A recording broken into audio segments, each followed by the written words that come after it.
Hello, and welcome back to Infinite Roleplay. My name is Nelson, and I am your totally immersed power gamer. Anyways, something was posted a little whiles back, and I just checked it out. And being that I'm trying to do what I can to help out the mapping community and get as many people exploring as many creative venues as possible. Here's something that's pretty new. It's in beta right now. It's called InKarnate. Basically, it's a free web browser based cartography tool. I've only been fiddling around with it a tiny bit. Now, you do have to make an account. You can simply just sign in using your Facebook account if you so wish. If you want to make an independent account, feel free.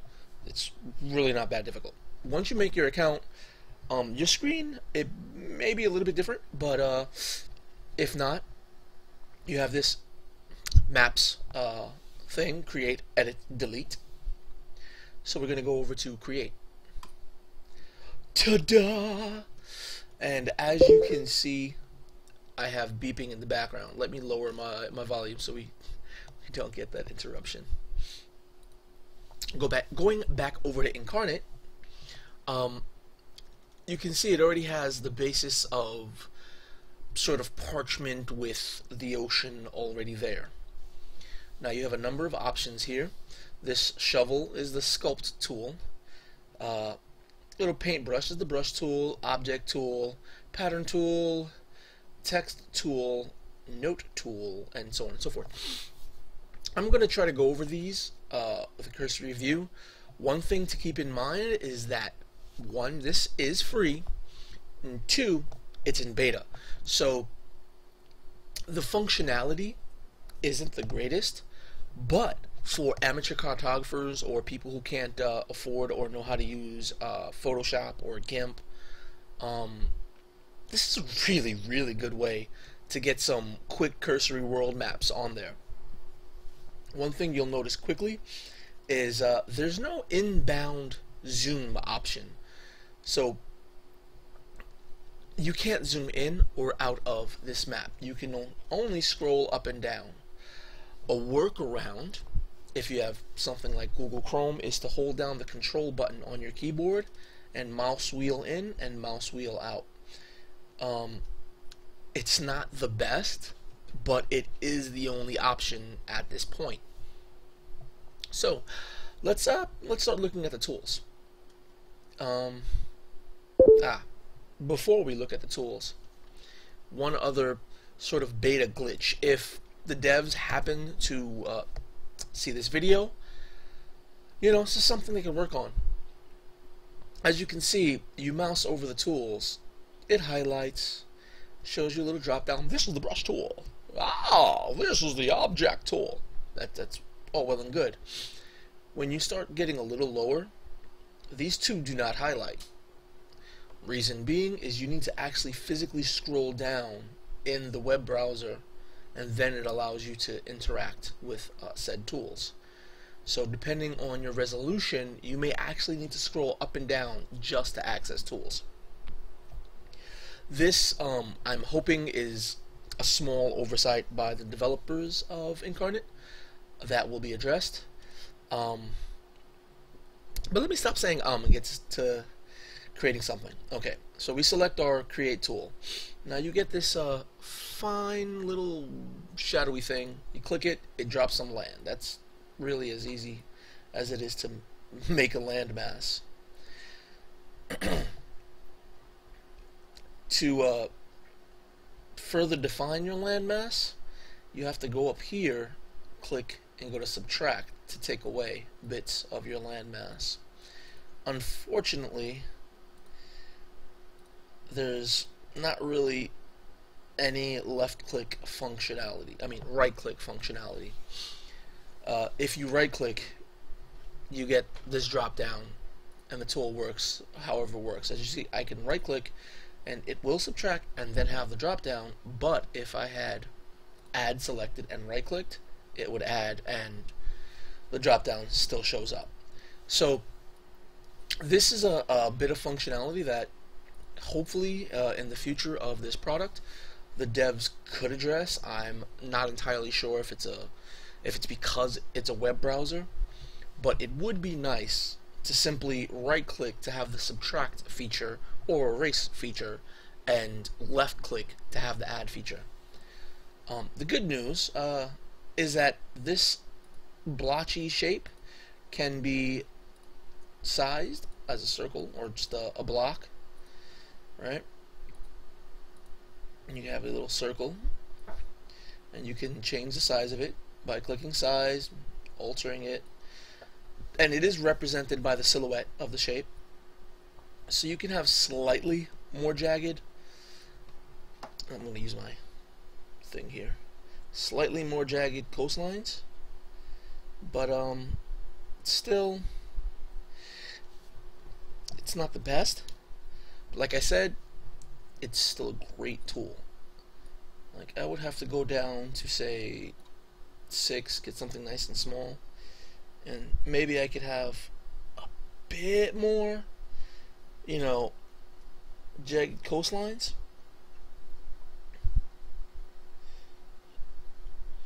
But it's just not there yet.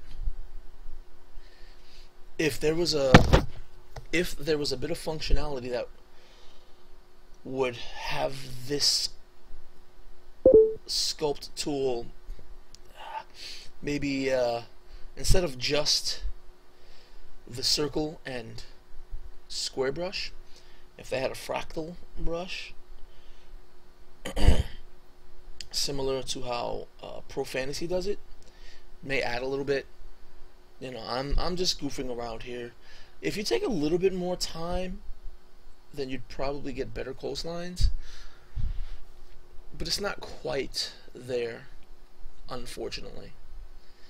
But like I said, for those who aren't steeped in, you know, GIMP or Photoshop knowledge, or who don't have any of the Pro Fantasy software either, it's a really good free tool. So you can just blast off maps. And, you know, since their selections are pretty limited, you can get a fair bit of consistency as well. I'm just being a pain with trying to make everything perfect. Okay. In a nutshell, that's the sculpt tool. You have subtract, you have add, that's it. Some of the fun comes when you select the brush tool. Now, if you go up to this menu, you have a texture, shape, size, softness. Unfortunately, there's only really soft and it's kind of hard. There's not that much in between. I would stick with the 1 for blending. Now, the default of the sculpt tool is just throw down some dirt. If you look here, you have what is that? 1, 2, 3, 4, 5, 6, 7, 8, 9, 10, 11 different types of textures. Not bad. Not that expansive, but not bad. And they're labeled pretty nicely. The dirt is just land. You have golden field, which I'm assuming is similar to grasslands, but maybe a little bit more rich. You have the forest, you have the swamp, you have the desert, tundra, ice. So at least if you have particular biomes in mind, that these brush textures are labeled fairly well so that you can portray these biomes. So let me start with grassland. Now, if I throw some grassland on the edges, you can see the stroke. Once I let up the stroke, it'll blend. See? It's pretty cool. So we can start just dropping these grasslands where obviously there'd be water all around the edges. Maybe over here, and there's just a desert or something in the center. You can also drop some, well, let's go to desert and actually make a bit of a desert right around there, right? Just tap it in. Go over to forest and let's add some forests as far as the texture is concerned. And let's throw a swamp in there, because why not? Right? Maybe down here some sort of delta that turned into a swamp. I don't know. This is just for demonstration purposes. So as you can see, you have a little map coming to life. Not a great map, but with anything, the more time and care you take, the better your final result. So just to show how easy this is. Now, with that taken care of, let's check out our object tool, which is pretty cool. Okay, you select your object tool, look over here, you see place, select. Right, so you can select your objects, or you can place an object. And here's the type of objects you can place. Click here. Let me see if I can. Yep, showing up. Click here to select an object, and you have a whole slew of objects. You have different icons for placing towns, towers, villages, monster camps, bridges, all this stuff. Farm fields, flags, compass, web, dragon icon, sea serpent, all that, you know, niceness. Let's just drag a compass rose right down there. Now, one of the things you see, once this object is dropped, I can grab here to move it, right? But they have this little drop down menu here, which is delete, push to front, push to back, or add a note. You can click here to add a note, and I'll get my keyboard ready. Note title, compass rose. So you can, you know, title the note, and note body. So if there was some generalized information that you wanted to enter into your map, you could, you know, general info for this particular map I am currently mapping, 'cause I MAPPA. And basically, you can do that. You can have whole blocks of text so that when you return to the website, you have all this at your disposal so that you don't have to have pages and pages of separate notes for particular regions, for, you know, general overviews and whatever. You can add notes independently, which I'll show a little bit later after we are done making this map, right? So we can just you know, close that. So whenever we want to select this, to prevent from dropping more compass roses, just go to the select feature, click that, select that, this comes up, and add note, and that's it. Push to front, push to back, push to front, delete if we want to delete it. So it's all good, right? Right. So moving right along, we can also, I don't know, let's add a city somewhere. I didn't put anything there, but you can just add a city. Boom! Guess what? You get the same functionality. You can click here to, you know, drag your city. Click on this to get the same options. Delete, push to front, push to back, and add a note. So again, we could add a note and say, you know, city in the map. Yeah. It's a fraggin' city in this map. The first one, in fact. And again, you could just have a whole huge block of text. If you already have a campaign world set up, and say a note file or a WordPad file or whatever, a text file of any type, copy that text file and then just drop it in here, and you won't need to, you know, scroll through a long text file or several text files. You could just click the city, click the notes, and read whatever notes you have available there, which is great, right? So let's move down to another fun feature, which is the pattern tool.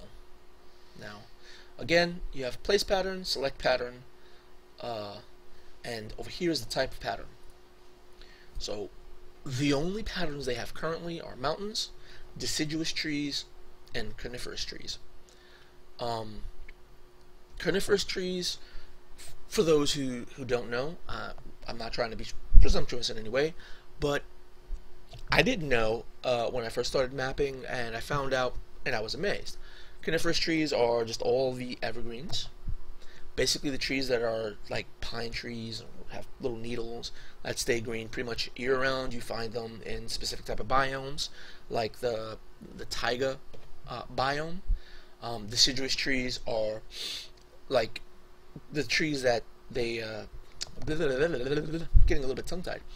The trees that lose their leaves in fall. Those are deciduous trees, and those are sort of in the tropical, not tropical, in the more temperate areas. Tropical, they really don't have winter too much. But, and then you have mountains, which are mountains. They only have one type of mountain pattern, but for now, being that it's beta, hopefully they add more of these patterns, because the functionality of these, very nice. And I'll show you now. Select the mountain, okay?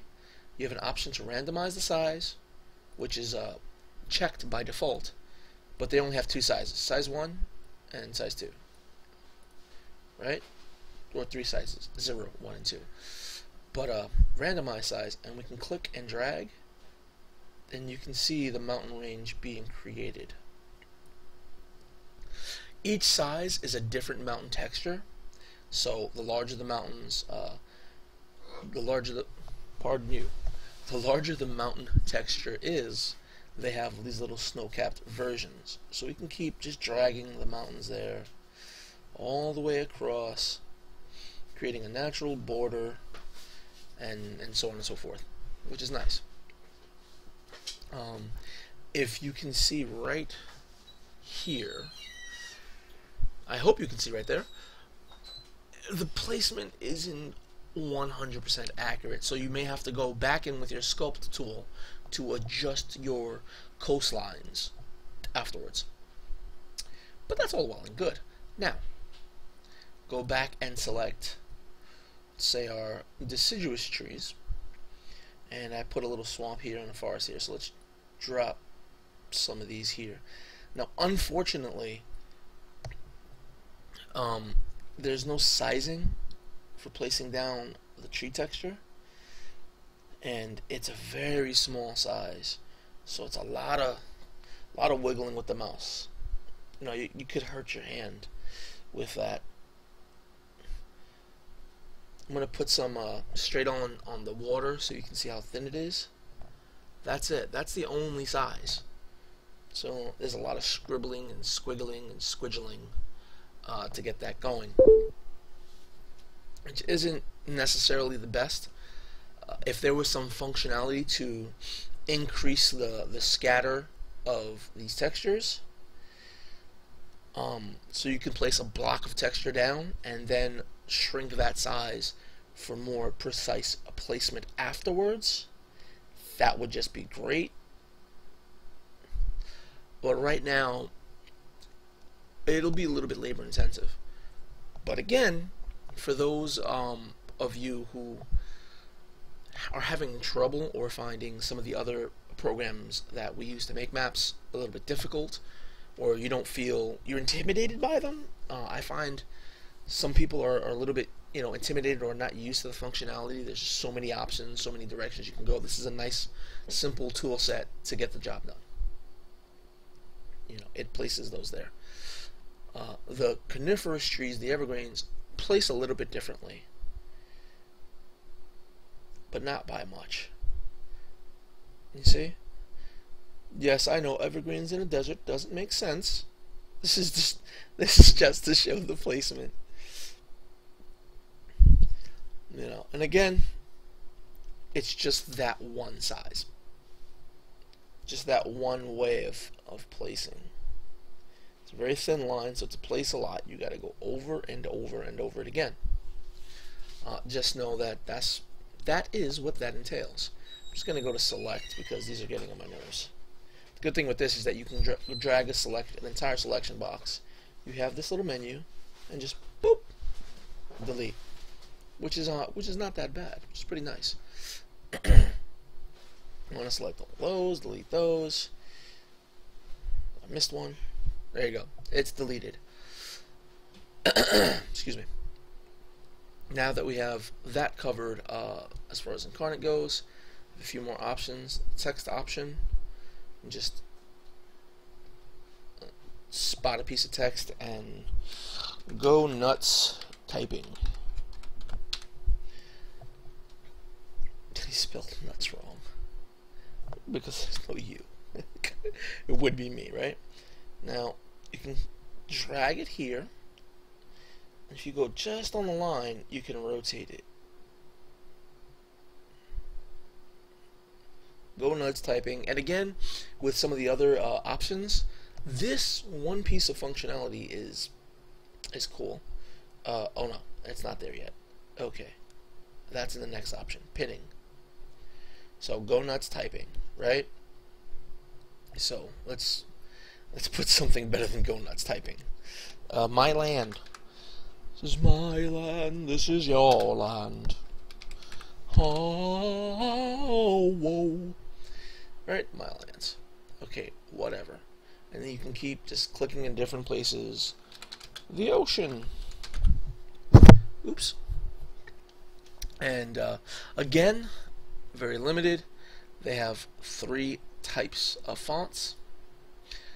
To my knowledge, these are not changeable. These are not linked to your fonts on your computer.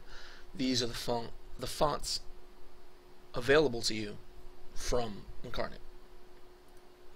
So, a little bit limited there. I would hope as the beta progresses that this gets much larger. But you know, you can change your font size. The ocean, make it bold, make it not bold. Let's make it bold. Let's change the color. This is a good piece of functionality because they give you a, the color selector gives you a fairly wide range. And yeah, who cares? You can change the saddle color as well. The ocean.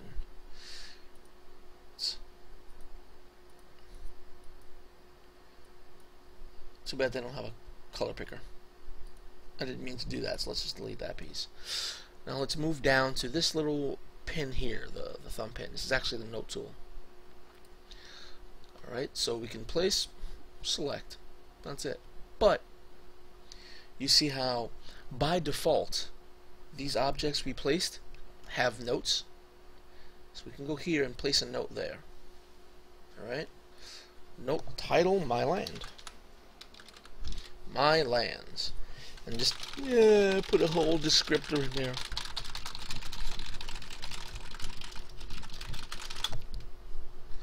Masterpiece.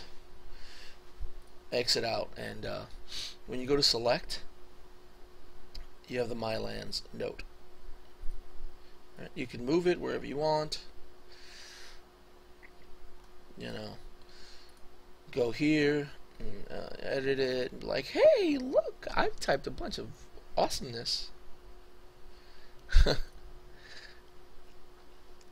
And there you go. That's pretty much everything this program can do. Again, it's in beta, but you can get some quick maps out really, really easy, really simply.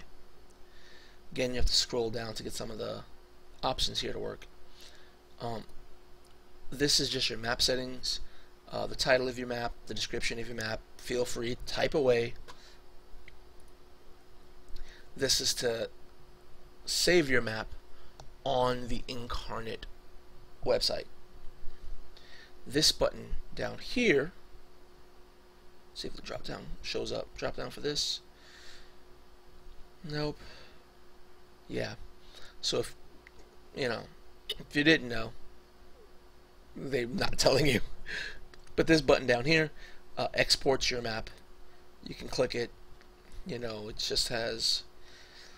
If I titled it, it probably would have been okay, but you can export it and then open it up in your image viewer share it with your players and whatnot. And this is about the quality that you're gonna get. I like to use Photoshop. I also have Pro Fantasy stuff. You know, I can make maps with Campaign Cartographer, but this definitely has its merits.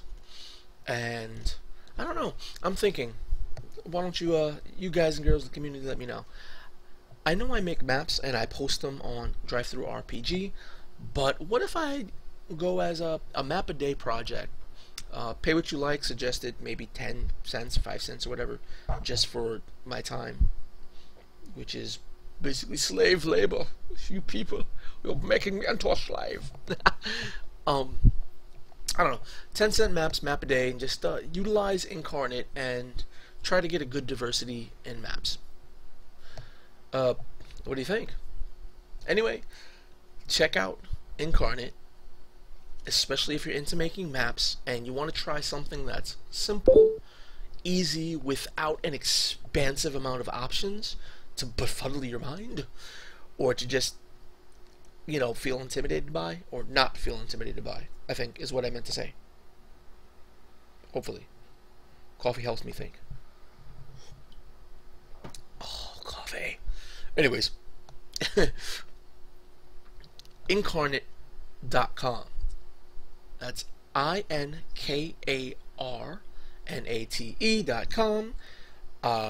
Maybe I should be smart enough to put that downstairs in the description box, a link to InKarnate. Probably we'll do that. But check them out. Give them a sign up. They're in beta right now.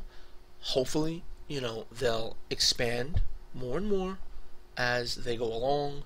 They'll give you a few more control options and tweak the functionality. But as it stands right now, for entry-level map makers or people who don't quite make maps yet, who really want to go into it, or at least the digital maps, this is a really good piece of software. Really good piece of software. You know, especially, this is like a gateway drug. You know, for fantasy cartography. I can't believe I said that. But I did. And it is. So, ladies and gents, until next time, my name is Nelson, the totally immersed power gamer, and this has been Infinite Roleplay. And always remember, get your crafts on, and never ever let anyone or anything limit your creativity.